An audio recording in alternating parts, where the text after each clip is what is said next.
அப்பா அப்பா எந்திரிங்கப்பா, யார் வந்திருக்கான்னு பாருங்க. தாத்தா தாத்தா எந்திரிங்க தாத்தா. என்னாச்சு தாத்தா, உங்களுக்கு உடம்பு சரியில்லையா தாத்தா?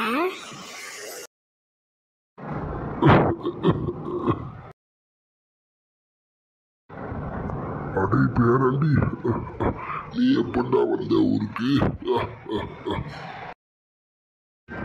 ஆமாப்பா, இன்னைக்கு தான் அவனுக்கு பரீட்சை முடிஞ்சுது. அதான் உங்களை பார்க்கறதுக்கு கூப்பிட்டு வந்தேன். உடம்பு வேறு சரியில்லைல்ல உங்களுக்கு.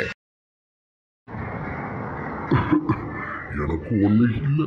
என் பேரனை பார்த்த உடனே எனக்கு இருந்த காய்ச்சல் தலைவலி எல்லாம் ஓடி போச்சு. இப்ப எப்படி தாத்தா இருக்கு உடம்பு உங்களுக்கு? உன்னை பார்த்ததுலேருந்து எனக்கு உடம்பு நல்லா ஆயிட்டுமா, பூரணமாக குழம்புற மாதிரி இருந்து உடம்பு நல்ல சக்தி ஏறின மாதிரி இருக்குமா என் பேராண்டி.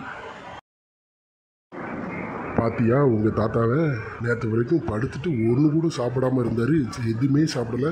இன்னைக்கு உன்னைய பார்த்த உடனே மறுபடியும் எந்திரிச்சு உட்காந்து எனக்கு நல்லா இருக்குன்னு சொல்கிறாரு. பாத்தியா, அதான் பேரன் பாசங்கிறது.